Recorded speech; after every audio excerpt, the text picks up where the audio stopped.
자, 그러면 시작 한번 해볼게요. 혹시 임정희님 혹시 그 목소리 잘 안 들리세요? 지금 목소리 들리시나요?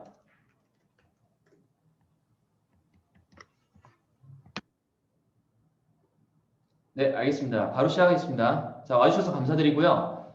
저는 원장 강순호입니다. 자, 오늘 1시간 정도 대략 남짓한 시간 동안에 2022년, 자, 우리 현 예비고3 학생들이 입시를 치를 해가 이제 2022학년도예요. 그래서 내년에 치를 대입 영어에 대해서 이제 설명회를 가지도록 하겠습니다. 자, 슬라이드에 넘기기에 앞서서 제가 먼저 좀 당부드리고 싶은 이야기가 있어요. 자, 우리 고3 들어가기에 앞서서 어떤 마인드와 어떤 태도를 가지고 임해야 되는지에 대해서 이제 학생 여러분들도 다 듣고 있기 때문에 이 부분에 대해서 좀 함께 설명을 좀 드리도록 하겠습니다. 자, 올해 입시에서 좋은 성과를 거둔 학생들의 공통점이 무엇일까요? 그리고 현 예비고3 학생, 그리고 학부모님들께서 깨셔야 되는 고정관념 중에 하나를 먼저 짚고 넘어가도록 하겠습니다. 자, 그것은 바로 우리가 생각을 좀 해봐야 되는 게 고리타분하게 들릴 수도 있는데요. 공부의 정의에 대해서 우리가 좀 바로잡아야 될 것 같아요. 자, 우리 공부라고 하는 것은 현 시대에서 과연 지식 습득만을 말하는 걸까요? 자, 현 시대에서 공부의 정의, 그리고 입시의 정의는 공부 과정을 통해서 학습 능력을 키우는 것입니다. 자, 여기서 우리가 학습 능력이라고 하면 막연하잖아요. 자, 이 능력을 저는 력이라고 부릅니다. 자, 지식과 좀 약간 상반되는 개념이라서 생소하게 들리실 수도 있고 별로 와닿지 않을 수도 있다라고 저는 생각을 해요. 자, 저는 이 력의 능력을 학생들이 처음 보는 유형과 개념을 학습할 수 있는 어떤 학생으로서의 능력을 저는 력이라고 하고 있습니다. 자, 예를 들자면요. 평상시에 우리 90이라는 난이도가 있다라고 한번 가정을 해볼게요.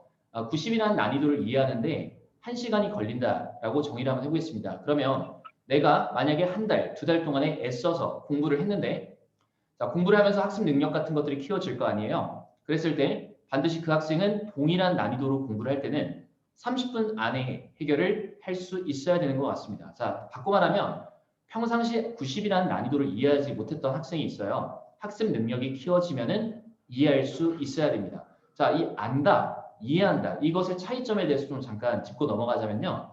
내가 알고 있는 사실을 남에게 설명할 수 있다. 자, 그러면 저는 거의 보통 이해하고 있다. 이렇게 생각을 좀 하고요. 나는 아는데 설명은 못하겠다. 그러면 사실 이 부분을 이해했다라고 확실하게 얘기하기는 좀 어렵겠죠. 그래서 이 능력의 정의는 기본적으로 처음 보는 개념, 처음 만나는 어려움, 처음 보는 유형 이런 것들을 내가 나의 혼자 힘으로 해결할 수 있냐 없냐를 저는 력이라고 하고요. 고3 시절에 이제 보는 모든 시험이 이런 력이라고 하는 것을 요구하고 있습니다.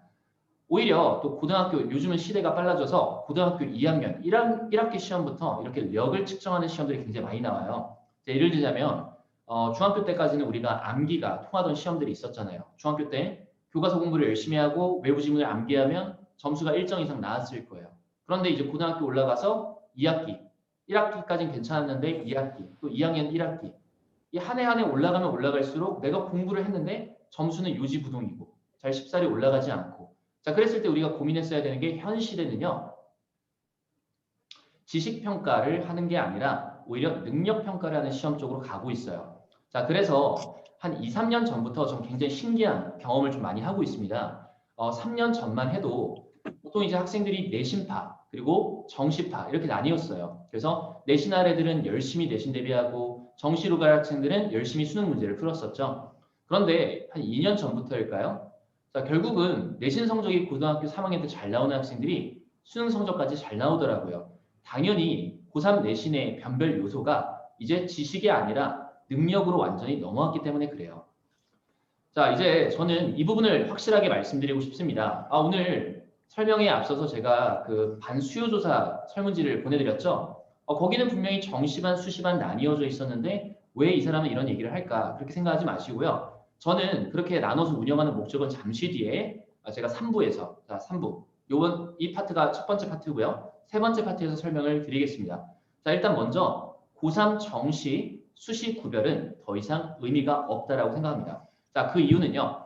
고3 1학기 내신 1, 2등급이 수능에서도 1, 2등급이 나올 수밖에 없게끔 시험 문제가 출제되고 있습니다. 자, 그래서 우리가 내려야 되는 어떤 그런 생각들은 어떻게 하면 성공적인 고3 생활을 보낼 수 있을 것인가. 내가 현 점수에 만족하지 않고 어떻게 하면 나의 실력을 업그레이드해서 성공적으로 고3 입시 대비를 할 수 있을까? 자, 저는 아래 수업부터 다섯 가지를 말하는 건 뭐지? 넣어서 138이 첫 생각보다 어떻게? 번째는요. 첫 번째는 암기에 최소화입니다. 자, 우리가 이해가 되지 않으면 암기부터 하는 습관을 고3 올라가면서 완전히 깨부셔야만 됩니다. 암기를 하지 말라는 얘기가 아니에요. 또 이거 잘못 들으시면은 마치 강쌤이 암기하지 말랬어 이렇게 생각할 수 있는데요. 암기는 최소화입니다. 그 얘기는 개념에 대한 완벽한 이해가 먼저 필요하다는 거죠. 그리고 제가 아까 말씀드렸다시피 이해의 정의는 내가 배운 개념, 문제풀이를 남한테 설명할 수 있을 정도로 공부를 하고 문제풀이에 임해야 된다는 거예요. 굉장히 원론적이지만 중요한 내용입니다. 그리고 하나 더 있습니다. 여기 수시든 정시든 고3 내신 또는 모의고사를 잘 보고 싶은 학생이라면 문제를 풀고 반드시 분석적인 관점을 가져야 됩니다. 우리가 실제로 모의고사와 정시 성적이 또 수능 성적이 반드시 비례하지는 않아요. 자, 물론 상관관계성은 있습니다. 예를 들어서 6월, 9월 모의고사에서 1등급이 떴다면 그 친구는 아무래도 수능에서 1등급이 뜰 가능성이 상당히 크겠죠. 자, 그런데 문제는 뭐냐면요. 평상시 모의고사에서 1, 2등급이 뜨는 학생들이 상당수 수능에서 안타깝게 미끄러져서 3등급밖에 나오지 않은 불상사가 굉장히 많아요. 자, 그거를 잘 뜯어보면요. 우리가 수능 문제에서 요구하는 어떤 분석적인 관점과 모의고사에서 그냥 요구하는 분석적인 관점이 다르다라는 걸 수능을 좀 오랫동안 공부한 친구라면 다 공감을 할 겁니다. 그렇기 때문에 여러분들이 수능형 문제 또는 모의고사 이런 문제들을 풀면서 내가 맞췄다라고 좋아할 게 아니라 내가 이 문제를 정확히 알고 맞췄는지 또는 내가 찍어서 맞추진 않았는지 평상시에 찍어서 맞추던 학생들이 수능에서 의외로 굉장히 이제 찍기 실력이 안 통해서 망하는 경우도 좀 굉장히 많이 봤습니다. 자, 물론 이제 이렇게 부정적인 얘기만 드릴 건 아니지만 제가 강조드리고 싶은 측면은 문제를 풀고 나서 분석적인 관점으로 본인이 복습을 반드시 해야 된다는 거예요. 수업만 듣고 땡 이게 아니라 본인이 직접 분석을 꼭 해봐야 됩니다.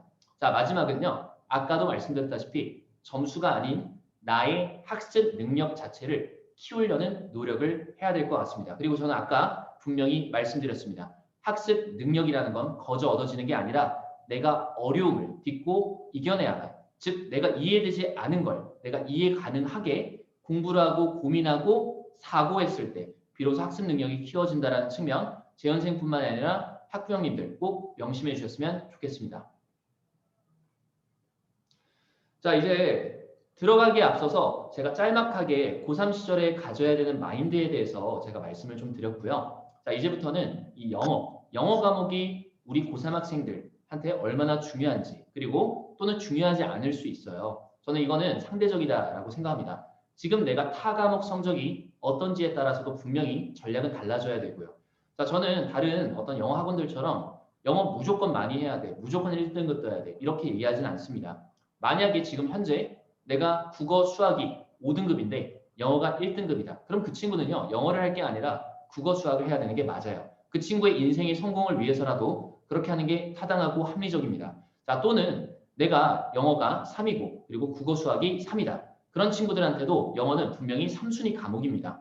자, 그러면 그 친구는 내가 영어를 어떻게 하면 적게 공부하면서도 국어 수학 등급을 올릴 때까지 영어를 놓치지 않을 수 있을까? 이런 부분에 대한 고민을 해야 되고요. 그러니까 제가 말씀드리고 싶은 건 이 정시, 수시에서의 영어는 상대적이다. 이 부분을 먼저 좀 짚고 넘어가야 될 것 같습니다. 자, 그러면 이제 본격적으로 2021학년도 정시에서의 영어와 2022학년도 우리 현 예비고3 학생들의 영어의 비중을 좀 따져보고 시작하도록 하겠습니다. 자, 이 표가 잘 보이실 거예요. 자, 이 표에서 일단 제가 빨간색 박스 쳐놓은 부분들 있죠. 자, 이 부분들 이외에도 나머지 학교들이 현재 정시에서 영어를 얼마나 반영하는가 이 부분에 대해서 다 도표로 표현을 해놨습니다. 자, 여기 보시면 고대는 이때까지 총점 1000점 만점에 영어를 감점 체제로 했습니다. 자, 그 얘기는 즉 고대 진학하기 위해서 정시라면은 영어는 1등급과 2등급 차이가 마이너스 1점밖에 나지 않죠. 그러면 분명한 거는 국어 수학 한 문제 더 맞추는 게 더 유리했을 거라는 건 자명한 사실입니다. 자, 또한 위에 건대 같은 경우는 고대랑 비교하면 아무래도 조금은 하위 학교죠. 그러면 그 학생들은 거의 2등급일 가능성이 높아요. 또 영어 2등급이라면은 아무래도 1등급 받은 애들이 메리트가 좀 더 크게끔 이렇게 점수 차이가 4점 정도 이렇게 났고요. 자, 지금 서울대 같은 경우도 그동안 정시 영어는 크게 의미가 없었습니다. 자, 나머지 학교들 다 따져보셔도 2등급과 3등급 간의 경계선상은 명확한 거 눈에 보이시죠? 반면에 1등급과 2등급은 그렇게 크게 격차가 나지 않았던 것도 사실입니다. 자, 연대도 마찬가지예요. 연대는 서울대, 고대랑 좀 다르게 올해까지도 1등급과 2등급의 경계선상이 5점 정도 차이가 났습니다. 자, 에게 5점이야 이렇게 생각할 수 있겠지만 실제 차이는 계산해 본 결과 8.3점 그리고 자연계 같은 경우는 5.6점 정도 차이가 났었고요. 자, 그 최상위권들 사이에서 총점 5점 정도면 굉장히 큰 겁니다. 그래서 사실 스카이를 가려면 그동안 영어는 당연히 1등급이 나왔어야 되는 건 사실이고요. 자, 나머지 학교들도 크게 다르진 않습니다. 1등급, 2등급 간의 경계선상은 2등급과 3등급 간의 경계선상과 비교적 격차가 매우 작습니다. 자, 이랬던 올해 수능 영어, 정시 영어가 내년도에 어떻게 바뀌는지 한번 같이 살펴보겠습니다. 자, 일단 확실하게 지금 어떤 학사 일정이 입시 요강이 나왔던 세 학교를 먼저 살펴볼게요. 자, 일단 크게 서울대와 고대와 연대 이 세 학교가 있는데요. 1등급과 2등급의 차이가 서울대는 역시 0.5점 정도 차이 동일합니다. 자, 근데 고대가 이제 1등급과 2등급의 차이가 3점 그리고 2등급과 3등급의 차이가 6점.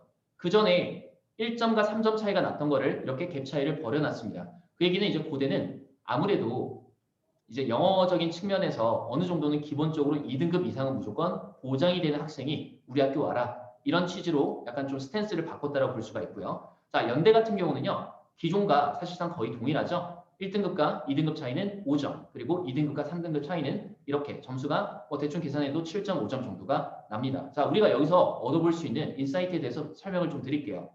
첫 번째로는 스카이대학 기준 표준 점수 2점 차이로 합격, 불합격이 갈립니다. 따라서 스카이를 목표로 하는 학생이라면 당연히 영어는 1등급을 목표로 해야 되고요. 국어, 수학은 말할 것도 없습니다. 자, 인사이트 두 번째는요. 인서울 중상위권 학교들은 수능을 목표로 하는 학생들이라면 최소 2등급 정도를 받아야겠다라는 그런 마음가짐이 좀 필요할 것 같습니다. 인서울 그냥 대학교들. 자, 인서울 그냥 대학이라고 하지만 굉장히 가기 많이 어려워요. 요즘 굉장히 대학 가기 어려운 것 같습니다. 자, 인서울 대학들은 최소 3등급 이상은 무조건 충족을 시켜야 됩니다. 3등급 이하로 떨어지게 되면은 인서울 대학에서 굉장히 치명적인, 자, 이거는 점수로 다른 과목으로 메꿀 수가 없는 그런 갭 차이가 생기겠죠. 자, 절대평가라고 하지만 영어의 비중은 점점 더 확대가 되고 있는 그런 상황이고요. 자, 이제 수시편에서의 어떤 영어를 좀 말씀을 드리도록 하겠습니다. 자, 올해 코로나로 인해서 고3 정성평가가 사실상 좀 무의미했던 것 같습니다. 저도 입시 컨설팅을 진행하는 사람으로서 올해 제자들의 어떤 뭐 자소서 그리고 이제 생기부 어떤 점검 그리고 어떤 정성평가 비교과 영역을 정성적으로 평가해서 정량화시키는 데까지 제가 올해 이제 6월 달쯤이었나요? 코로나 사태가 이렇게 길어질 줄 저는 알고 있었지만 이렇게 될 줄은 아무도 몰랐겠죠. 자, 그랬을 때 고3 학생들이 1학기 때 가장 많이 궁금했던 게 올해 고3 생기부는 과연 반영이 될까 안 될까 였고요. 역시 뚜껑을 열어본 결과 사실상 올해 고3들의 어떤 정성적인 측면들이 굉장히 반영이 안 됐다라고 저는 개인적으로 생각을 합니다. 자, 내년도 마찬가지일 거라고 좀 생각을 하고 있고요. 자, 따라서 이제 정성적인 부분이 좀 약간 약화되고 정량적인 부분이 좀 더 많이 평가가 될 텐데요. 자, 고3에서의 영어에 대해서 좀 설명을 드릴게요. 2022학년도 대입 수시 전형에서 영어 과목 4단위 한 과목, 3단위 한 과목, 최대 2과목으로 영어를 만약에 잘하는 학생들이라면 영어 과목을 2과목까지 선택을 할 수 있거든요. 내신의 정량 평가에서 우위를 좀 차지할 수 있겠죠. 자, 국영수 과목 중에 영어가 뒤쳐져 있는 경우는요. 내신 선택과 집중을 좀 하셔서 내신 점수를 좀 극대화하는 게 굉장히 중요할 것 같습니다. 자, 우리가 지금 수시반을 지망하는 학생들도 있잖아요. 그런 학생들이라면은 우리가 선택적으로 한 과목, 거의 다 이제 그냥 영어를 선택할 텐데 진로 과목을 영어로 선택해서 EBS 연계교재를 2월부터 시험 대비 기간까지 3회독을 목표로 학습을 하신다면은 자, 역시 우리 학원에서 제공하는 영작, 어휘암기, 유희암기 다양한 변형 문제 풀이를 통해서 자, 사전에 대응을 좀 열심히 하셔가지고 고3 1학기 그래도 내신 비중이 좀 높은 학년이잖아요. 그래서 사전적으로 좀 대응을 해서 정시 영어는 8월부터 하는 걸로 자, 이렇게 하시는 게 좋겠죠. 아무래도 국어랑 수학도 무시 못하니까요. 굉장히 중요한 과목들입니다. 따라서 영어는 좀 약간 수시를 원하는 학생들이라면 선택과 집중을 좀 할 필요가 있다고 생각합니다. 정시도 하고 내신도 하고 이렇게 했다가는 다른 과목에 지장이 갈 거라고 생각해요. 자, 그 다음 3학년 1학기 내신 영어의 핵심은 암기가 아닙니다. 제가 아까도 말씀드렸다시피 능력평가 시험입니다. 따라서 기본적으로 탄탄한 어휘 능력과 구문 능력 그리고 주제 찾기 능력이 굉장히 중요합니다. 자, 보통 시험이요. 일상 기준 올해 기준으로 말씀을 좀 드릴게요. 수능 특강 영어 책에 40에서 60지문 정도가 시험 범위였고요. 자, 만약에 내년에 학교를 정상적으로 3월에 등원하게 되면은 시험 범위는 아마 70지문, 많게는 80지문까지 갈 거라고 예상이 되어집니다. 참고로 고3 수능 영어가 왜 어렵냐면은 보기문이 어려워서 그래요. 보기문이 전부 다 수능 기출이거든요. 따라서 겨울방학 기간 동안에 고3 기출 유형 수준의 지문 어휘 학습, 구문 학습, 어법 학습에 만약에 부족한 부분이 있다면 반드시 이를 보완할 필요가 있다고 생각합니다. 자, 정시편은 제가 아까 말씀드렸다시피 조금 이따가 자세하게 말씀을 좀 드릴 텐데요. 국영수 과목 중에 영어가 상대적으로 잘 되어 있는 경우의 학생은 국어랑 수학을 빨리 끌어올려야 되잖아요. 따라서 이미 2등급 이상의 학생이라면 절대 무리하시면 안 됩니다. 영어는 주 2회, 3월까지는 주 2회고요. 만약에 정말 나는 국어 수학이 필요하다. 그러면 3월부터라도 수능 주 1회 관리를 할 필요가 있습니다. 자, 우리가 영어는 능력적인 부분이 굉장히 중요합니다. 언어는 우리가 사용하지 않으면 금방 잊혀지거든요. 혼자서 정말로 잘할 자신이 있다면 혼자 하는 것도 말리진 않아요. 간혹 가다가 한 10명 중에 한 명의 학생은 굉장히 자기주도적으로 자기가 학습을 잘 플랜을 짜서 이렇게 하는 친구들도 많지만 대부분의 학생들은 일단 국어 수학이 급하니까 국어 수학을 먼저 하다가 영어를 좀 약간 뒷전으로 하는 경우가 있고요. 영어는 참고로 매일 하는 게 굉장히 중요합니다. 하루에 최소 30분이에요. 물론 정시를 대비하는 학생이라면 양심껏 1시간 정도는 하셔야 됩니다. 그렇지만 제가 말씀드리고 싶은 부분은 운동 능력과 비슷하기 때문에 쓰지 않으면 근육이 퇴화하듯이 영어 능력 역시 퇴화하기 마련입니다. 저도 한 2주일 동안에 좀 이렇게 뭐 아파서 일을 쉬어본 적은 거의 없지만 한 주 정도 휴가 갔다 오고 나면은 제가 수업하는데 굉장히 많이 막혀요. 제가 영어를 한 횟수만 제가 초등학교 1학년 때부터 미국에서 살았기 때문에 이제는 거의 한 25년 정도 접했다라고 생각하는데 이랬음에도 불구하고 우리가 이 언어는 사용하지 않으면 퇴화하기 때문에 주기적으로 관리할 필요는 있겠죠. 자, 두 번째. 국영수 과목 중에 국어 영어가 뒤쳐져 있는 학생들은 이 국어까지 신경을 써야 되겠죠. 언어 능력을 병행해서 키워야 됩니다. 영어랑 국어의 비문학 지문은 굉장히 닮아 있어요. 독서 과목에서 요구하는 것도 정보 처리 능력이고요. 텍스트를 읽고 내가 얼마나 잘 요약할 수 있는가. 그냥 텍스트를 번역하는 게 아니라 텍스트를 읽고 이 글의 주제는 무엇이고 이 글에서 중심적으로 다루는 내용은 무엇인가. 이런 거를 물어보는 게 저는 국어 과목이라 생각합니다. 영어 또한 마찬가지예요. 내가 영어 단어를 많이 외웠는데 영어 모의고사 점수가 안 오른 학생들은 거의 다 어떤 국어적인 과목적인 취약점이 같이 있더라고요. 그래서 국영수 과목 중에서 국어 영어가 뒤쳐져 있는 경우는 약간 토탈 케어적인 측면이 중요합니다. 자, 국어학원을 안 다니신다 하더라도 비문학 지문을 매일 공부하셔야 되고요. 그리고 영어 지문으로도 글을 읽고 이해해서 요약하는 데까지 같이 가셔야 됩니다. 물론 기본적으로는 어휘, 수능 기출 어휘 4,000개는 1월에서 4월까지 완벽하게 여러분들이 머릿속에 저장해 두셔야 됩니다. 자, 수능 영어의 핵심은 핵심 정보 찾기입니다. 절대 뭔가 글을 읽고 번역하는 시험이 아니에요. 번역이 안 되더라도 고득점이 나오는 학생이 있다는 건 절대 영어 과목이 무조건 영어 실력을 필요로 한다라고 보기는 좀 어렵습니다. 어느 정도는 영어 실력이 필요해요. 그러나 근본적으로 수능 영어 그리고 고3 영어의 핵심은 내가 글을 읽고 얼마나 잘 이해하는가 그 부분에 대해서 물어본다는 거 절대 잊지 않으시기 바랍니다.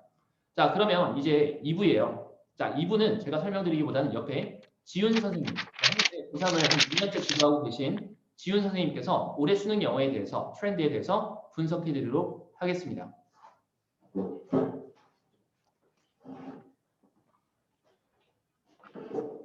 네, 반갑습니다. 렉스강 재원생 그리고 학부모님 여러분들, 저는 오늘 이번 달부터 렉스강 영어학원에서 앞으로 예비 고3 학생들과 함께 수능 영어를 강의하게 된 영어 강사 김지훈이라고 합니다. 제가 이 두 번째 장에서 설명드릴 것은 수능 영어에 대한 것입니다. 그래서 올해 수능은 어떤 방식으로 출제가 됐고 어떤 경향을 갖고 있으며 이것이 내년 수능에는 어떤 경향을 쭉 이어갈 것이고 어떤 양상을 보일 것인지에 대해서 제가 설명을 드릴 텐데요. 앞서 원장님께서 말씀하셨듯이 영어 과목은 국영수에서 가장 우선순위가 낮지만 하지만 또 등한시하게 되면은 입시에서 굉장히 불리해질 수 있습니다. 그래서 따라서 효율이라는 이 두 글자가 굉장히 중요한데요. 그래서 어떻게 하면 조금 공부해서 많이 극대화, 즉 결과를 극대화할 수 있는지가 초점을 맞춰야 하고 그러려면은 수능이 어떤 시험인지를 이해하는 것이 굉장히 중요하다고 하겠습니다. 그럼 지금부터 수능 영어를 제가 분석한 것을 토대로 한번 설명을 드리도록 하겠습니다. 자, 올해 수능은 작년 수능과 좀 유사했고요. 그리고 올해 봤던 9월 모의고사보다는 조금 어려웠다는 평이 있습니다. 작년 수능은 지금 PPT에서 보듯이 1등급이 7.4% 정도 나왔는데 아마 올해도 여기에서 7에서 8% 정도가 나오지 않을까 싶고, 다만 조금 차이점이 있다면 2등급과 3등급의 분포가 굉장히 커질 것을 예상하고 있습니다. 작년 수능 같은 경우는 1등급부터 3등급까지의 비율이 전 100%에서 약 46%였던 반면에 올해는 아마 50%, 심하게는 60%대까지도 가능하지 않을까라는 생각을 합니다. 그래서 1등급은 큰 차이가 없으나 왜 그럼 2, 3등급 학생들에게 유리했는지 제가 수능 시험의 기본적인 정답률 분석을 통해서 말씀드리도록 하겠습니다. 지금 여기에 열거된 총 6문제는 중위권과 상위권을 가르는 분수령 같은 문제라고 하겠습니다. 작년 수능 같은 경우 정답률을 보시면 40에서 50%대를 지금 분포하고 있는데 올해 수능에서는 이 모든 문제가 전부 다 정답률이 향상되었습니다. 따라서 중위권에 있던 학생들이 득을 봐서 중상위권으로 올라온 경향을 좀 볼 수 있고요. 그래서 전통적으로 4, 50%대였던 정답률이 꽤 올랐기 때문에 2등급의 비율이 작년보다 좀 더 많아서 중위권 학생들에게는 아무래도 유리한 시험이 아니었는가라는 생각을 해봅니다. 절대평가라는 속성과 더불어서 이렇게 시험이 어느 정도 평이하거나 좀 쉽게 나오면 3등급에 있는 학생들이 꽤 득을 보는 경우가 많습니다. 시험이 쉬웠던 이유는 아무래도 당연히 코로나 때문일 겁니다. 코로나 때문에 교육부가 어렵게 내서 학생들의 혼란을 가중시키기에는 상당히 부담스러웠을 것으로 예상이 되어서 아마 모든 학원 강사 그리고 그 학교 선생님들도 다 아마 영어는 무난하게 나올 것 같다라는 예측을 좀 많이 했었습니다. 거기에 조금 확실하게 확인해 볼 수 있는 것은 저희가 보통 영어에서 킬러 문항이라고 한다면, 그러니까 가장 어려워서 상위권을 변별할 수 있는 문제는 보통 정답률이 39% 이하라고 합니다. 하지만 이런 문제가 이번 수능에서는 찾아볼 수 없었고, 그래서 이를 통해서 이번 시험은 그냥 무난했구나라는 걸 저희가 추론해 볼 수 있고, 만약에 이 코로나 사태가 내년까지 유지가 되어서 만약에 사회 분위기가 계속 무거운 분위기로 간다면 아마 내년 수능도 좀 올해 수능의 기조를 좀 이어갈 가능성도 있지만 어쨌든 난이도는 저희가 확실하게 예측을 하기는 어렵습니다. 그래서 어쨌든 난이도에 대한 부분은 이 정도이지만 더 중요한 건 이 다음부터인데, 영어 시험이라는 건 절대평가라서 90점, 80점, 70점만 넘으면 됩니다. 그래서 그 각각의 구간에서 저희가 넘어야 한다면, 학생들이 자기가 희망하는 등급을 맞아야 한다면 상징적으로 무조건 맞춰야 되는 문제들이 존재합니다. 그래서 그런 부분들에 있어서 수능 시험에 갖는 대표적인 속성과 함께 엮어서 설명을 드리도록 하겠습니다. 자, 수능 영어 하면은 모든 학생들 그리고 아마 학부모님들도 들어보셨겠지만 EBS 교재를 통한 학습이 굉장히 중요하다는 것을 한 번쯤은 들어보셨을 법할 겁니다. EBS 교재를 연계해서, 즉 수능 문제를 출제하는데 EBS에 있는 교재를 연계해서 출제하겠다, 이어서 출제하겠다라는 이 정책을 2010년부터 시행을 했습니다. 70%대를 보통 연계를 하는데 올해 수능은 73.3%, 즉 45문제 중에서 33문제를 연계해서 출제했습니다. 하지만 이 연계에서 무려 70% 정도나 연계됐다고 하면 학생들이 와, 이거는 무조건 공부해야 되는구나 라고 느낄 수 있겠지만 사실 엄밀히 연계를 조금 나눠서 봐야 합니다. 연계를 하는 유형에는 직접 연계와 간접 연계가 있는데요. 간접 연계 같은 경우는 그냥 EBS 교재에서 어떤 소재나 배경만 나와서 그것만 그냥 끌고 와서 출제하는 경우이고, 직접 연계라 함은 아예 말 그대로 지문을 그대로 수능에 갖고 와서 출제하는 경우입니다. 지금 여기 PPT에서 보시면 아시겠지만 직접 연계가 된 문항은 고작 7문제에 불과합니다. 맞습니다. EBS를 통한 학습이 국어, 영어, 수학 중에서는 영어가 가장 효율이 좋고 가장 효과가 있기 때문에 EBS를 통해서 공부하는 것은 원칙적으로 맞습니다. 다만 학생들이 시험에서 실질적으로 체감을 해서 시험에서 득을 볼 수 있는 확률은 불과 15.6%에 불과합니다. 따라서 EBS를 무작정 공부할 것이 아닌 EBS를 전략적으로 그리고 효율적으로 활용할 필요가 대단히 크다고 할 수 있겠습니다. 자, 그러면은 간접 연계가 뭐고 직접 연계가 뭔지를 제가 두 눈으로 직접 확인하실 수 있도록 보여드리도록 하겠습니다. 일단 듣기에서 15문제가 연계가 되는데요. 당연히 듣기는 직접 연계가 되진 않습니다. 그래서 간접 연계로 소재만 끌고 오는 경우인데 지금 그림에서 보시다시피 그냥 핫 코코아를 핫 초콜릿으로 그냥 연계를 하는 등 사실상 거의 연계 효과를 볼 수 없는 수준의 연계를 하고 있습니다. 듣기에서는. 독해에서도 보시면 이런 식으로 원래 앞에서 시티 오브 런던이라는 것을 실제 수능에서는 시트카라고 하는 식으로 비슷한 소재만 끌고 와서 출제를 하는 것을 보실 수 있습니다. 그리고 이 문제도 마찬가지로 독해에서는 전통적으로 수능에서 정답률이 90%를 상회하기 때문에 사실상 연계가 됐다고 하더라도 별 학생들에겐 효과나 도움이 되지 못하는 게 실정입니다.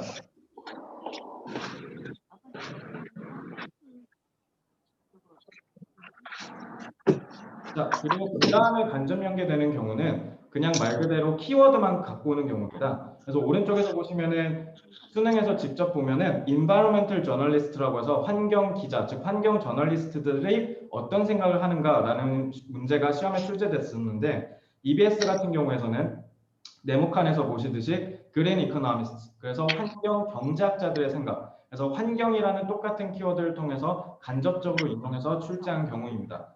이 경우도 학생들이 국어랑 영어, 수학 모두 공부해야 되는 한계를 갖고 공부하기 때문에 사실 저처럼 수능 EBS 영어를 전문적으로 분석하는 사람들이나 좀 문제를 풀 때 체감할 수 있을 정도지 사실 솔직히 말씀드리면 학생들이 시험을 풀면서 간접 연계를 체감하면서 도움을 받기라는 사실상 어려운 수준입니다.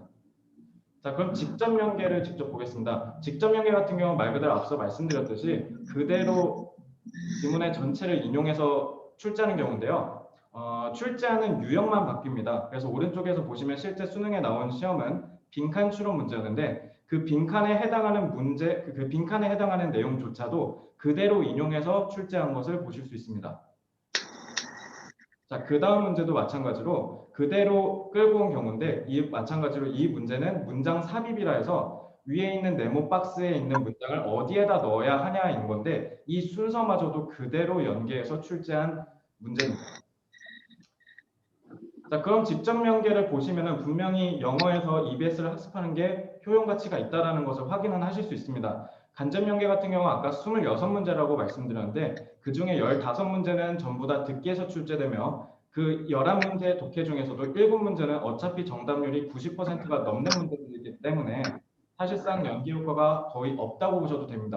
그리고 나머지 4문제는 아까 말씀드렸던 환경 저널리스트의 예시와 마찬가지로 중심 내용을 묻는 문제에서 간접 연계를 하는 경향이 있는데 이는 사실상 학생들이 영어 공부를 할 수 있는 시간이 제한적이기 때문에 연계 체감을 하기에는 상당히 어려운 수준이라고 말씀드릴 수 있겠습니다.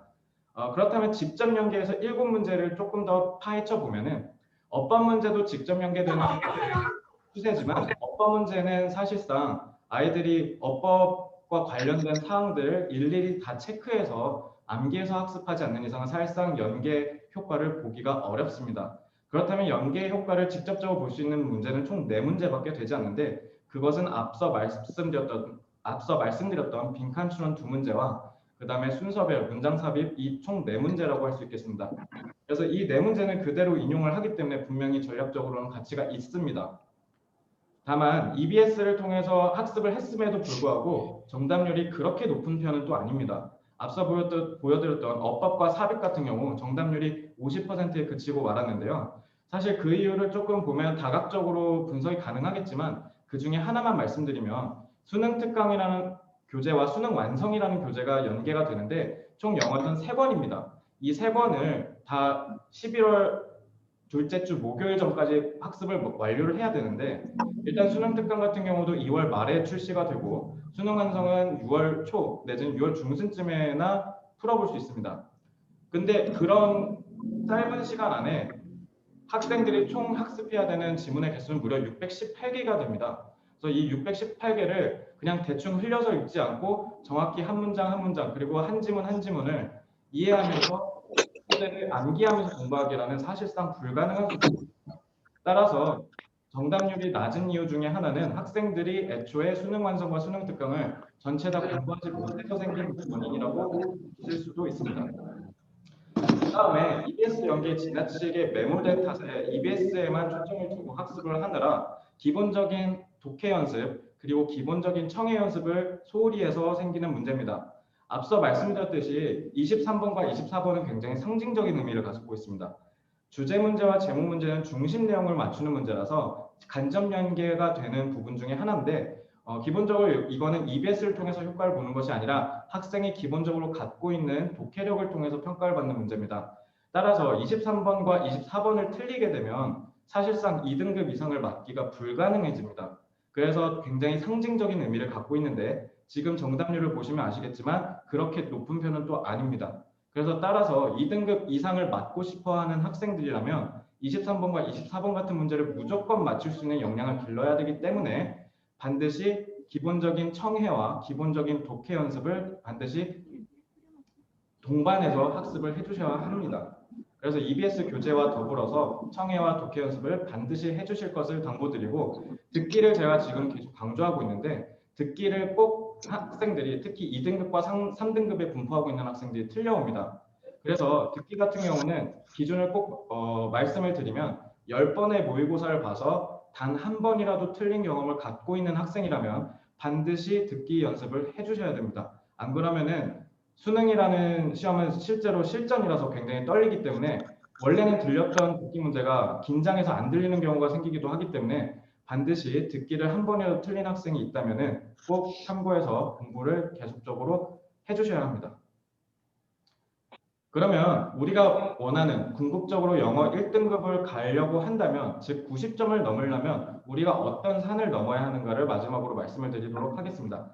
수능시험지를 기준으로 6쪽과 7쪽입니다. 이 6쪽과 7쪽 같은 경우 제가 빨간색 박스 처리를 한 총 5문제인데요. 이 총 5문제는 EBS가 연계되지 않고 그대로 출제진들이 다른 곳에서 인용해서 출제하는 문제들입니다. 정답률 같은 경우는 전통적으로 40% 이하대이면서 그리고 이 문제에서 40번 문제를 제외한 나머지 4문제는 전부 배점이 3점짜리입니다. 그래서 40번 문제, 즉 맨 마지막 우측 하단에 있는 문제를 제외하고 나머지 4문제를 계산해 보면 총 12점이 나옵니다. 만약에 이 네 문제를 모두 틀리게 되면 결국 1등급은 달성할 수가 없는 목표가 되어버립니다. 그래서 이 고난도 문제 총 5문제를 해결할 수 있는 것이 바로 1등급으로 가는 마지막 분수령이 되겠습니다. 따라서 이 문제를 맞추려면 학생들이 고난도 문항을 틈틈이 그리고 탄탄히 대비를 하셔야 되는데요. 자, 그럼 앞서 말씀드렸던 이 네 지문의 특성을 또 말씀을 드리도록 하겠습니다. EBS에서 연계가 되진 않지만 보통 대부분 출제하시는 교수님들께서 어디서 대부분 가져오시냐면 영어로 된 원서에서 가져오십니다. 근데 이 원서가 기본적으로 대학, 즉 미국 아니면 영국에 있는 대학 학부 수준에서 2학년에서 3학년 정도가 들을 수 있는 기본적인 개념서들에서 보통 인용을 해오시곤 합니다. 그래서 실제로 제가 올해 수능 33번과 37번 정답률이 낮았던 문제 중에 하나였는데 이 두 문제에서 어디서 발췌를 해오셨는지 제가 직접 찾아왔습니다.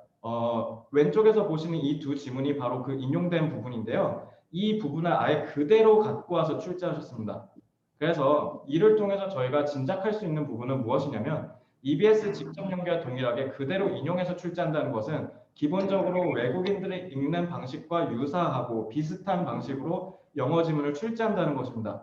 그래서 따라서 학생들이 이런 어려운 소재를 이해할 수 있어야 하고 그리고 영어로 된 복잡한 구문 구조와 문장 독해를 제대로 할 수 있어야 합니다. 따라서 결국 1등급을 맞으려고 하면 앞서 말씀드렸던 2등급 이하의 학생들과 마찬가지로 EBS를 통한 전략적인 공부와 더불어서 반드시 정확히 독해하는 연습 그리고 소재를 즉 핵심어를 찾아내는 연습을 반드시 병행해서 해주셔야 합니다. 그렇지 않으면은 이 문제를 틀리게 되어서 1등급을 절대로 확보할 수가 없게 됩니다.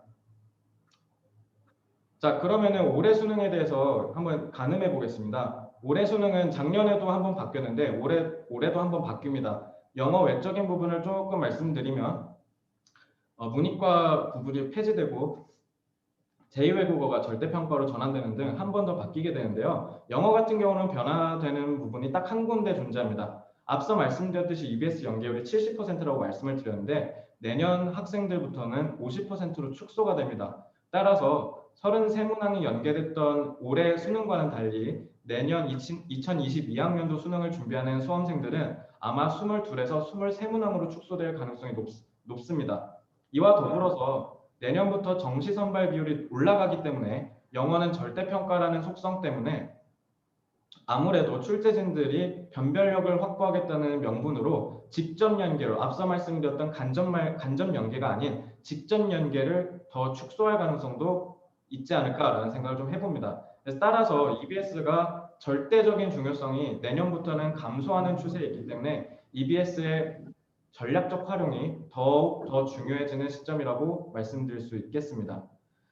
시험 구조와 문제 유형은 올해와 큰 차이가 없을 것으로 제가 예상을 하는데 출제하시는 영어 출제하시는 분들이 보통 2년에 한 번씩 문제를 출제하는 순서를 바꾼다던가 아니면 신유형의 문제를 출제하던가 이런 식으로 한 번씩 변화를 꾀하는데 올해 그 1번부터 17번이 듣기 문제인데 1번부터 17번 듣기 문제를 출제할 때 출제하는 순서를 바꾼 바 있기 때문에 아무래도 내년 수능은 이것을 유지하는 경향으로 좀 쭉 이어가지 않을까라는 생각을 좀 해봅니다.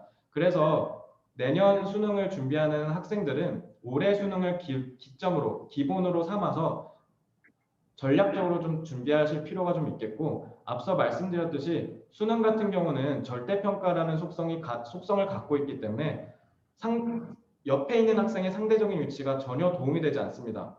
국어나 수학 같은 경우는 만약에 옆에 친구가 어려워했으면 똑같이 어려워했기 때문에 원점수가 떨어져도 상관이 없지만 절대평가 같은 경우는 원점수로 평가받는 시험이기 때문에 나 혼자 어려우면 나 혼자 시험을 망치게 되는 겁니다. 따라서 절대평가가 됐다고 해서 영어의 중요성이 줄어든 것이 아니라 절대평가로 속성이 변환됨에 따라서 우리가 더 전략적인 접근이 더 중요해졌고 필요해졌다라고 이해를 하시는 편이 더욱 맞을 것 같습니다.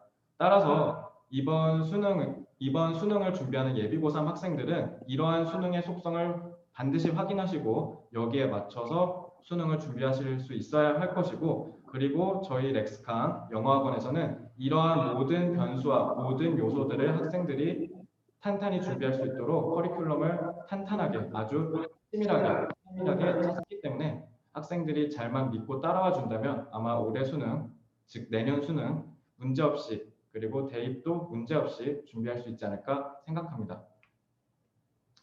자, 그러면 챕터 3부터는 원장 선생님께서 저희가 앞으로 겨울방학 때 그리고 앞으로 쭉 나아가서 커리큘럼을 어떻게 끌고 갈 것인지에 대해서 설명해 주실 겁니다. 이상 제 챕터 2 설명을 들어주셔서 감사합니다.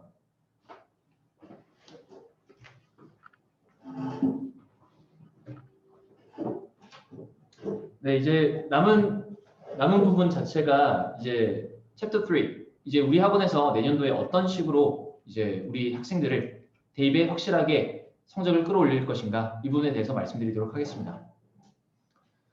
자, 아까도 말씀드렸다시피 수시 3학년 1학기는 내신 영어의 선택과 집중이 굉장히 중요할 거라고 생각합니다. 자, 우리가 국어 수학 절대 놓치면 안 돼요. 자, 저는 우리 재원생 학생들을 꼭 대학에 잘 보내고 싶습니다. 그러면 영어만 잘한다고 대학을 잘 간다면 당연히 영어만 하라고 하겠죠. 자, 그렇지가 않기 때문에 당연히 선택과 집중을 해야 되고 여러분들은 국어 수학을 잘하면서 영어를 잘해야 되는 그런 굉장히 힘든 그런 입시를 치르고 있는 겁니다. 자, 1월 달에 고3 수능 기출 분석을 할 거예요. 보기문, 기출, 어휘를 반드시 학습하셔야 되기 때문에 고3 기출의 어휘들, 구문들, 그리고 내용들 이런 부분들에 대해서 여러분들이 소재 공부라고 합니다. 이 소재 공부라고 하는 건 어떤 느낌이냐면 제가 약간 짤막하게 예시를 들어드릴게요. 자, 우리가 수능에서요. 생존에서의 성공 이런 말을 듣게 되면 어떤 게 떠오르십니까? 자, 생존에서의 성공은 살아남았구나 이렇게만 생각할 수 있는데 대부분의 수능 지문에서 생존에서의 성공은 이꼴 진화, evolution 이 단어랑 같이 결합돼서 지문의 단골처럼 등장합니다. 그 얘기는 뭐냐면요. 어떤 진화 얘기, 유전자 얘기, 그리고 좀 이제 번식 이런 얘기가 나오면은 거의 다 생존과 관련된 직결된 그런 내용이 출제될 수밖에 없다라는 겁니다. 자, 따라서 그런 어휘의 어떤 풍부함, 어휘를 언어적으로 풍부하게 만들어주는 그런 학습을 위해서는 반드시 겨울방학 기간 고3 기출에 대해서 완벽하게 대비가 되어 있어야 됩니다. 자, 2월 달에서 우리가 1월 28일 날 보통 수능 특강 영어가 이제 출간이 돼요. 어찌됐건 여러분들이 연계율은 수능에서 떨어지지만 내신을 대비하는 학생이라면 우리 2월 달부터 바로 수능 특강 영어를 공부하셔야 됩니다. 자, 그런데 이 분량이 만만치가 않아요. 보통 200지문, 약 200지문 정도가 이제 우리 수능 특강 영어에 실리게 되는데요. 그렇게 되면 아무래도 시간 안에 내신 대비 전까지 우리가 수능 특강 영어를 다 끝내기는 굉장히 많이 힘들 겁니다. 자, 그렇기 때문에 우리는 평상시에 수능 특강 영어의 모든 지문을 공부하는 게 아니라 이 학원에서는 수능 특강 영어의 지문들 중에서 출제 가능성이 매우 높고 그리고 여러분들이 혼자 공부하기 힘든 그런 지문들은 학원에서 선생님들이 수능 특강 영어 교재가 나오면은 일주일 안에 다 읽어야 돼요. 일주일 안에 다 읽어서 지문들을 선별해야 됩니다. 그래서 여러분들한테 가장 학습 효과가 높을 만한 그런 지문과 선지들을 분리시켜야 되고요. 자, 저희는 시험 범위가 여기가 안 들어가는데 어떻게 해요? 자, 그런 마인드는 여러분들이 더 이상 가지시면 안 됩니다. 아까도 말씀드렸다시피 여러분들이 키우셔야 되는 능력은 영어를 읽고 이해하는 능력이에요. 자, 그렇기 때문에 여러분들이 고등학교 수능특강 영어 지문의 모든 지문이 어렵지는 않습니다. 어떤 지문 같은 경우는 고1 수준에 불과하고요. 어떤 지문 같은 경우는 보면서 수업하면서 야, 이건 왜 도대체 싫었냐? 이런 지문들도 굉장히 많아요. 따라서 여러분들은 나를 힘들게 하고 나를 머리 아프게 하고 나를 정말 지치게 만드는 그런 지문들을 이겨내시고 이해하시는 데 성공하셔야 여러분들의 영어 능력이 동반 상승하겠죠. 자, 그렇게 평상시에 교재를 우리가 선별해서 지문을 수업을 할 거고요. 내신 대비 기간이 2월 달부터 시작된다는 마인드를 기본적으로 가지고 계셔야 됩니다. 수시 준비하는 친구들 명심하세요. 여러분들 시험 기간 안에 영어 공부한다는 생각 집어치우셔야 됩니다. 영어는 2월 달부터 내신 시험 기간입니다. 그 얘기는 즉 오늘 배운 내용을 이틀 안에 완벽하게 마스터를 하셔야 돼요. 나중에 시험 기간 가서 영어 공부하려고 하면 다른 선택 과목 때문에 엄청나게 힘듭니다. 시간적 압박도 굉장히 크고요. 자, 그리고 그럼 평상시에 이렇게 내신 대비하듯이 공부한다라는 건 정말 지문을 깊이 있게 이해하고 내 걸로 만드는 걸 훈련을 했다라는 건데, 자, 이제 4월 달부터 내신 대비 기간이 진행되겠죠. 그때 여러분들은 무엇을 하셔야 되느냐? 글의 구조 분석, 요약, 변형 문제 풀이를 코칭식으로 관리할 예정입니다. 자, 당연히 꾸준한 어휘 관리, 복습 관리, 모든 수업의 해설은 음성 파일, mp3 파일을 별도로 제작해서 여러분들한테 드릴 거예요. 혼자서도 공부를 하는 게 굉장히 중요하다는 걸 강조드리고 싶습니다. 절대 명심하세요. 수시 준비하는 친구들, 지금 혹시 방송을 보고 있는 수시를 준비하는 우리 재학생 여러분, 절대 고2 때까지 내신 대비 하듯이 내신 대비 하시면 고3 때 정말 큰 코 다칩니다. 자, 이제 넘어가서 정시를 이제 바라보는 우리 재학생 여러분, 수능 기출 유형 대비와 EBS 연계 교재를 효율적으로 활용한다는 측면은 우리 수시반 학생들과 동일합니다. 자, 그리고 우리의 최소 목표는 3등급이지만 최대 목표는 2등급, 1등급이 되겠죠. 자, 우리가 겨울방학 기간 동안에 고3 수능 기출 분석을 할 거고요. 최근 4년도 정도를 집중적으로 분석해 볼 예정입니다. 자, 우리가 그전 수능도 의미 있지 않나요? 라고 질문을 하신다면요. 제가 하나만 말씀드릴게요. 수능이 2년에서 3년 사이클을 가지고 있습니다. 그런데 웃긴 거는요. 2010년대 초반의 수능은 지금 고1 모의고사 11월의 수준이었어요. 옛날 수능으로 가면 갈수록 수능 난이도가 굉장히 쉽습니다. 지문 길이도 짧고요. 단어도 굉장히 쉬워요. 자, 그 얘기는 매해 지문들의 난이도는 높아진다. 이걸 제가 좀 당부드리고 싶고요. 따라서 우리가 수능 기출 분석을 할 때 가장 염두에 둬야 되는 난이도는 근 4년의 난이도입니다. 물론 여러분 그전 수능도 푸셔도 괜찮아요. 풀면 안 된다 이게 아니라 그 수준으로 출제된다라고 생각하는 건 망상에 가깝다는 걸 말씀드리고 싶습니다. 자, 또한 우리가 수능 문제를 잘 풀기 위해서 요즘 정시반 아이들과 저는 글의 구조 분석을 활용한 유형풀이 학습을 체화시키는 과정을 하고 있어요.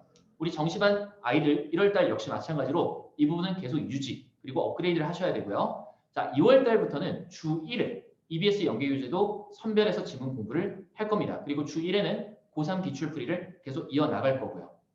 자, 이제 세 번째입니다. 정시를 선택했는데 지금 3등급이 아니다. 4등급이다. 그런 친구들 3등급을 목표로 해야 되겠죠. 우리가 정시 영어 3등급까지는 점수가 안 나오는 친구들의 공통적인 현상은 어휘가 절대적으로 어휘가 굉장히 약해요. 그렇기 때문에 여러분들의 목표는 2월 달까지 수능 기출 어휘 3,000개 정도는 반드시 머릿속에 집어 넣으셔야 됩니다. 자, 3월달, 4월달, 5월달에 영어 단어를 외운다? 이건 미친 짓입니다. 제가 좀 극단적인 표현을 들자면 대학 안 가겠다라는 거예요. 자, 지금도 정시반 학생들 내신 대비하랴, 뭐 하랴 굉장히 단어, 시험 못 본 친구들 많은 걸로 저도 알고 있습니다. 제가 참고 있어요, 사실은. 왜냐하면 여러분들도 불안해서 내신 대비를 했을 거니까요. 하지만 진짜 정시는 어렵습니다. 정시를 쉽게 생각하시고 정시 대비를 한다면 저는 말리고 싶어요. 차라리 내신하세요. 자, 그 정도로 정시는 어려운 건 사실입니다. 그렇기 때문에 어렵기 때문에 여러분들이 더 열심히 하셔야 되고 내가 지금 모의고사 성적이 60점대다. 50점대다. 그러면은 일단 어휘부터 무조건 1, 2월 달에 탑재한 상황에서 모의고사 문제풀이를 해야 되겠죠. 자, 아까도 말씀드렸다시피 지훈쌤께서 듣기 역시 중요합니다. 자, 이제 이 수시 대비에 대해서 짤막짤막하게 간단하게만 언급하고 넘어갈게요. 시간이 많이 남아있지 않아서 핵심 부분만 다루도록 하겠습니다. 자, 일단 수시 대비는 시험 범위가 굉장히 많아요. 자, 아까 말씀드렸죠. 올해는 80지문 정도 저는 예상합니다. 따라서 암기가 불가능하겠죠. 고3 지문의 특성, 고3 지문의 논리 구조 이런 것들에 대해서 수능 기출 풀이로 여러분들은 반드시 이해도를 높이셔야 됩니다. 자, 1회 시험당 수능 특강 영어 난이도 50에서 70지문이 출제된다. 자, 반드시 3월 이내에 여러분들은 1회 독을 하셔야 됩니다. 어떤 지문들로요? 어려운 지문들로요. 쉬운 지문을 제끼고 어려운 지문을 반드시 1회 독을 하셔야 됩니다. 자, 그리고 내신 대비는 상시 대비라는 점 명심하세요. 여러분들은 수능 특강 영어 연계교재가 나오는 순간 수시를 준비하는 학생들은 그냥 바로 내신 대비한다 라는 마인드로 지문을 분석하고 공부하셔야 됩니다. 단어는 기본 중에 기본이겠죠. 자, 나중에 단어 외울 생각하시면 절대 내신 등급 따기 어렵습니다. 자, 그리고 수능 대비하는 친구들 제가 짤막짤막하게 역시 전달드릴게요. 절대평가 특성에 맞춰서 학습한다는 거 정말 중요합니다. 저희가 굉장히 오늘 많이 반복적으로 설명을 드렸고요. 수능 영어 영역은 시험의 구조가 고정되어 있다는 측면, 즉 나의 취약한 유형은 집중적으로 겨울방학 기간에 유형별 학습을 통해서 보완하셔야 됩니다. 자, 우리 정시 대비하는 친구들 잘 들으세요. 23번, 24번 제목 유형 약한 친구들은 아무리 해도 2등급 안 나옵니다. 제목 유형까지는 완벽하게 맞추셔야 돼요. 그렇기 때문에 제목 유형이 취약한 학생들 제가 정시 대비하는 친구들도 이 수업 듣고 있으니까 제가 제목 유형 뽑아다 드렸죠. 그런데 어떤 친구는 열심히 풀어요. 그리고 질문도 합니다. 카톡으로 새벽에 저한테 선생님 이 제목의 포괄어를 모르겠어요. 이런 식으로 질문을 해요. 너무 기특하고 너무 잘 될 것 같아요. 자, 반면에 확인을 꼭 해야만 하는 친구들. 자, 바로 습관 깨셔야 됩니다. 여러분들 공부는 고3 공부는 더 이상 학원에서 떠먹여주는 공부가 아니에요. 여러분이 인생을 책임지기 위해서 하는 공부라고요. 그래서 여러분들이 취약한 유형을 문제로 만들어서 뽑아드렸으면은 적어도 여러분들이 그 부분은 공부를 해 주셔야 됩니다. 본 수업이랑 무관하게 나는 본 수업만 들으면 돼. 이런 마인드로 고3 생활하는 친구들 거의 태반이 제수합니다. 정말 제가 이런 극단적인 표현을 들어서까지 여러분들이 나의 취약 유형을 어떻게 하면 시간 안에 해결할 수 있을까? 그 부분에 대해서 염두에 둔 학습 지금 바로 당장 시작하셔야 됩니다. 자, 청해와 실용독해 영역은 교육과정의 통제를 받기 때문에 어렵게 출제할 수 없다는 측면, 당연히 여러분들이 이 유형도 약하다면 맞춤식 학습 전략이 필요하겠죠. 4등급 이하 친구들, 제가 등급별로 솔루션을 드릴게요. 4등급 이하 친구들은 첫 번째도 기본기, 두 번째도 기본기입니다. 언제 기본만 하다 끝나요? 이렇게 생각할 수 있겠지만 일단 기본적으로 수능 영어 3등급까지는 단어가 중요하다고요. 그리고 구문이 중요하다고요. 이 두 가지가 안 되는데 아무리 유형풀이를 해도 의미가 없습니다. 우리가 아까 코어 27문제, 반드시 3등급을 낼 수 있는 27문제는 무조건 맞추셔야 나머지를 찍더라도 3등급이 나오는 거예요. 따라서 이 문제들은 고3 난이도가 아닙니다. 제가 봤을 때 고2 난이도입니다. 평가원에서 배려 차원에서 내는 문제지 절대 이 문제를 어렵다, 힘들다 할 게 아니라고요. 자, 그러면 바꿔 말해볼까요? 우리가 모의고사 문제를 풀었어요. 예를 들어서 27문제 중에서 2문제를 틀렸습니다. 예를 들어. 근데 그 2문제가 단어 때문에 틀렸다. 이거는 여러분들이 지금 고3 실력조차 안 되고 고2 실력도 안 된다는 걸 말해요. 따라서 27문제는 여러분들이 여기 나온 단어 정도는 겨울방학 기간 동안 완벽하게 마스터 하셔야 됩니다. 아시겠습니까? 자, 다시 필요한 것은 부지런한 단어 암기와 듣기 연습이 될 것 같아요. 자, 그 얘기는 어느 정도는 여러분들이 이제 정신 차리시고 나 정말 수능에서 3등급 나와야겠다 라고 생각하는 친구들은 빨리 단어 누적해서 암기하셔야 됩니다. 단어 시험으로서가 아니라 내가 틈틈이 제가 말씀드렸던 내용 있죠. 단어는 많이 본 놈이 이긴다. 오래 본 놈이 아니라 많이 봐야 된다. 자주 봐야 된다. 단어를 자주 본다는 건 시간을 많이 들이라는 게 아니에요. 하루에 3분씩 짤막하게 끊어서 4번에서 5번 보는 것만으로도 단어가 눈에 들어온다는 겁니다. 그리고 하나 더. 여러분들 단어 그냥 눈으로 보면 안 외워지거든요. 반드시 셀프 테스트 하면서 외우셔야 돼요. 단어의 기본적인 측면은 반복과 회차입니다. 아시겠습니까? 자, 바로 이어서 3등급에서 4등급. 60점에서 70점대 초반의 학생들에게 솔루션을 드리겠습니다. 1월, 2월 청해 독해 연습에 집중하셔야 됩니다. EBS에 여러분들이 너무 매몰되면 안 돼요. 자, EBS는 어디까지나 내년도 아무도 예측 못합니다. 간접 연계가 몇 문제 나올지 아직 평가원에서 구체적으로 발표하진 않았어요. 자, 만약에 간접 연계가 다수고 직접 연계가 소수라면 그 직접 연계를 맞추기 위해서 EBS에 너무 매몰돼서 공부하는 것은 다소 비효율적일 수 있겠죠. 자, 일단 듣기는 무조건 아까도 말씀드렸다시피 다 맞추셔야 됩니다. 만약에 10번 시험 중에 한두 번 틀렸다. 나 듣기 잘한다. 이게 아니고요. 듣기를 절대 잘하는 게 아니죠. 10번 시험 봐서 다 맞춰야 듣기를 잘하는 겁니다. 따라서 듣기는 겨울방학 때 반드시 꾸준히 하셔야 되고요. 57점, 이 57점을 맞으라는 거 아니었어요. 핵심 유형들, 반드시 맞춰야 되는 유형은 57점. 이 문제에서 하나라도 틀리면 여러분들은 손해를 엄청나게 보는 거라고요. 힘들게 어려운 문제 풀어서 맞추면 뭐합니까? 정말 정작 맞춰야 되는 이 문제에서 오답이 생기면 여러분들은 안타깝게 78점, 안타깝게 68점, 안타깝게 88점이 되는 거예요. 90점만 받으면 되는데 2점짜리 하나 틀려가지고 88점 받거나 78점 받으면 얼마나 억울하겠어요. 그렇기 때문에 맞출 수 있는 건 반드시 맞추도록 여러분 방심하지 마시고 공부하셔야 됩니다.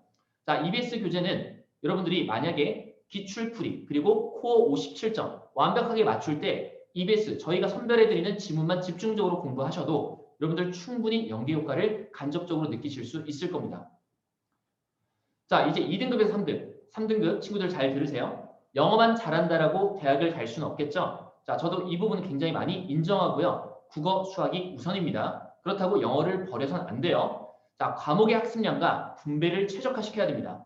자, 인서울대학 입시에서요. 아까 초반에 제가 말씀드렸다시피 영어는 양날의 검입니다. 반영 비율이 낮아요. 물론 1등급, 2등급 경계선상, 2등급, 3등급 경계선상은 앞으로 더 커질 겁니다. 자, 반영 비율은 낮으나 등급이 낮으면 여러분들이 기본적으로 똑같이 국어, 수학을 2등급을 맞았는데 영어가 4등급이 떠버렸다, 3등급이 떠버렸다. 그러면 여러분이랑 비슷한 급의 학생들이 지원했을 때 어떨 것 같아요? 여러분들은 필연적으로 3점에서 4점의 손해를 볼 수밖에 없겠죠. 자, 그렇게 되면은 어떤 솔루션이 제공이 되냐면 나의 국어, 수학 등급만큼은 최소 영어가 나와야 된다. 어떻게 보면 영어가 자격고사화가 됐다라는 겁니다. 이제는. 자, 수능 영어의 절대평가는 여러분들이 자격을 물어보는 거기 때문에 영어조차 되지 않으면 여러분은 자격이 없게 되는 겁니다. 자, 따라서 여러분들은 얼마나 시간을 효율적으로 쓸 수 있는가. 영어를 하루에 2~3시간 공부하는 건 저는 고3 입시생들한테 국어 수학이 잘 돼 있다면 저는 타당하다고 생각하지만 국어 수학이 되어 있지 않다면 이건 미친 짓이에요. 제가 오늘 굉장히 극단적인 표현을 많이 쓰는데 그 정도로 정시를 대비하는 데 있어서 이 정시의 기본 개념조차 없는 상태로 공부하는 수험생이 수두룩하다라는 겁니다. 자, 따라서 여러분들은 최소한의 시간, 매일 최소 1시간입니다. 1시간을 쓰고 나머지는 국어, 수학, 탐구 이 과목에 집중적으로 분배를 하셔서 매일매일 하는 거 절대 잊지 않으셔야 됩니다. EBS 교재를 전략적으로 이용하는 측면 역시 앞부분과 동일하고요. 자, 이제 1, 2등급 학생들의 얘기를 좀 할게요. 고난도 유형에서 흔들리지 않는 법. 자, 그거는 취약한 유형만 모아서 핀셋 방식의 학습. 내가 만약 빈칸이 약하다. 자, 그럼 그런 친구들은 거의 대부분 공통점이 있어요. 빈칸을 그냥 지문부터 봅니다. 빈칸의 보기문의 선지 구성 방식이나 이런 분석적 사고보다는 그냥 내가 풀어보는 거예요. 그러면 10문제 중에 5문제 맞추겠죠. 자, 그러면 안심이 돼요. 그래도 내가 반은 맞추네. 자, 절대 그렇지 않습니다. 수능 영어의 어떤 약간 변수 이런 걸 측면을 생각해 본다면 내가 수능 영어에서 빈칸 4문제 중에 3문제를 무조건 맞출 수 있다는 건 평상시 빈칸 문제 풀 때 10문제 중 9문제 맞출 수 있다. 이렇게 사고하고 분석하고 학습하셔야 됩니다. 자, 또한 우리가 빈칸이요. 33, 34가 굉장히 어려워요. 자, 그 어려운 측면이 아까 지훈 쌤이 말씀하셨다시피 대학교 미국의 2학년에서 3학년 학생들이 보는 대학생들이 보는 원서를 가지고 시험 문제를 내기 때문에 고난도 유형에 대한 대비는 반드시 필요합니다. 자, 심지어 저는 사관학교 시험 문제까지는 풀어볼 필요가 있다고 생각하는데요. 그 부분도 역시 나의 국어, 수학 성적에 따라서 약간 달라지겠죠. 내가 영어에 좀 더 많은 시간을 쏟을 수 있다. 그럼 사관학교 시험, 사설 모의고사 당연히 풀어봐야 됩니다. 반면 내가 영어를 하루 1시간밖에 쓸 수 없다. 그렇다면 어쩔 수 없이 어느 정도 국어 수학이 안정적으로 나올 때까지는 사관학교보다는 기출풀이가 효율적이겠죠. 자, 두 번째 정말 중요한 얘기를 드리겠습니다. 자, 우리가 실전에 취약한 학생들은 제가 좀 꿀팁을 하나 드릴게요. 실전에 약한 이유가 뭔지 아십니까? 자, 우리가 한 번쯤 생각해 볼 필요가 있어요. 평상시 공부할 땐 잘 되는데 실전에서는 왜 이렇게 나는 약하지? 당연히 두 가지입니다. 첫 번째는 마인드 컨트롤이고요. 두 번째는 뭐냐면 실전에 대한 압박감을 느껴보지 않고 풀었을 때랑 실전에 대한 압박감을 느끼며 풀었을 때는 당연히 인간의 인지 능력, 이해력에 큰 차이가 있어요. 자, 그 얘기는 평상시에 공부할 때 실전에 준하는 스트레스를 받으셔야 된다는 겁니다.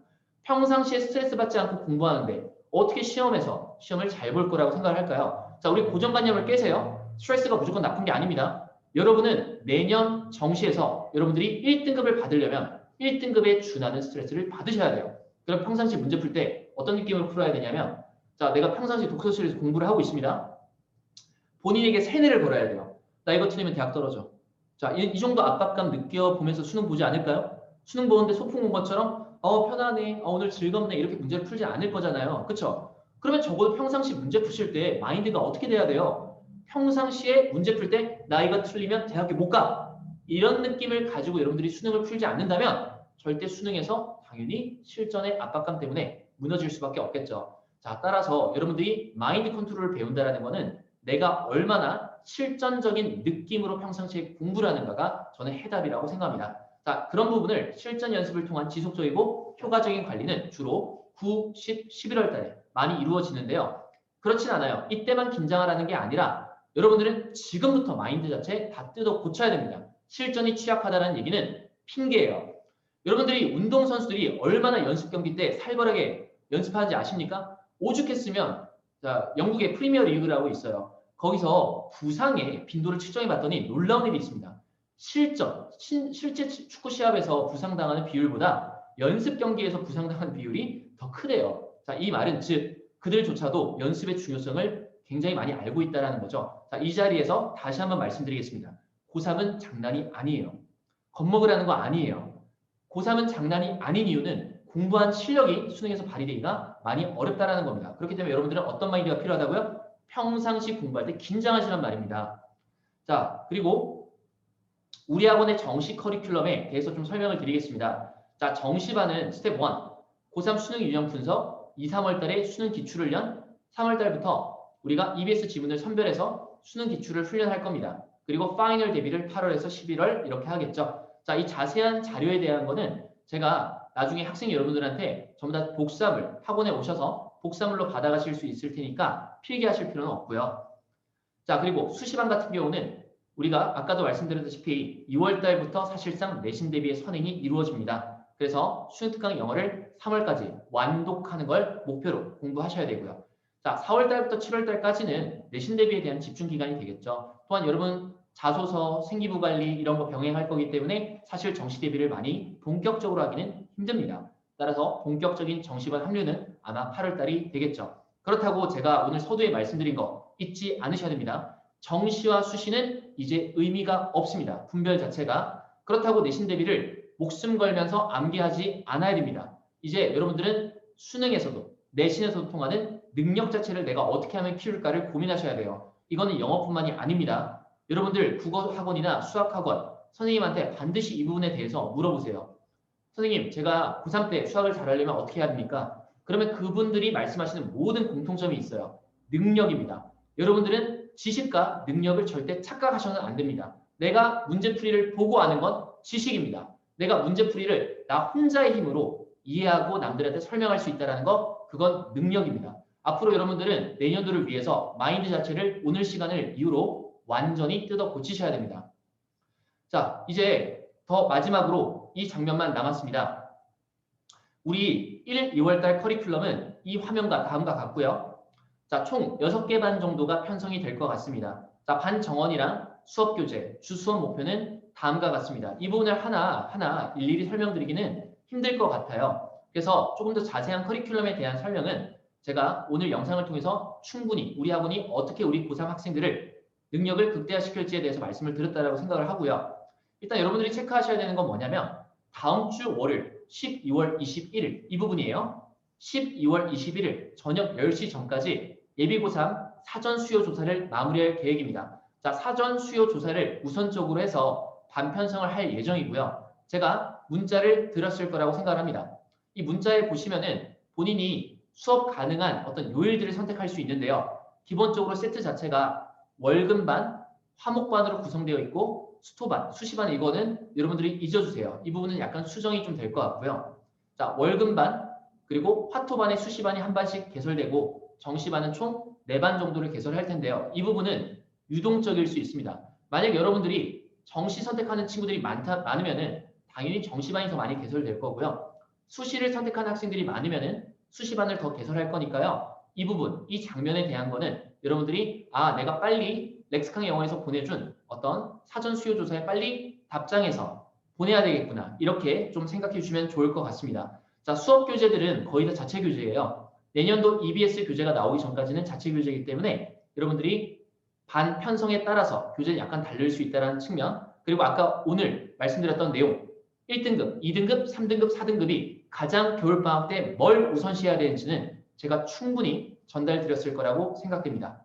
자, 오늘 바쁘신 시간 내주셔서 이제 내신 기간 끝난 학생들 많이 피곤했을 텐데 이런 설명회 들어주느라 너무 감사하고, 그리고 우리 재현생 학부형님 이 긴 시간 함께 해주셔서 너무 감사드립니다.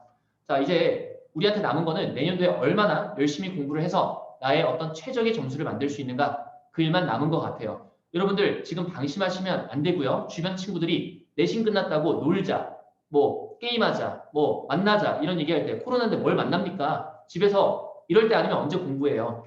공부 계획 세워서 이제 본격적으로 공부할 일만 남았습니다. 자, 지금까지 저는 여러분들한테 내년도에 어떻게 진행될지에 대해서 대략적인 커리큘럼에 대해서 설명을 좀 드렸고요. 자, 빠르게 설문조사에 답해 주셨으면 정말 감사드리겠습니다. 긴 시간 저희와 함께 해주셔서 감사드립니다. 네, 설명회는 여기까지고요. 혹시 기타 궁금한 사항은 학원에 별도로 저한테 연락을 주셔도 되고요. 학원에 연락을 주시기 바랍니다. 자, 이제 나가셔도 괜찮습니다.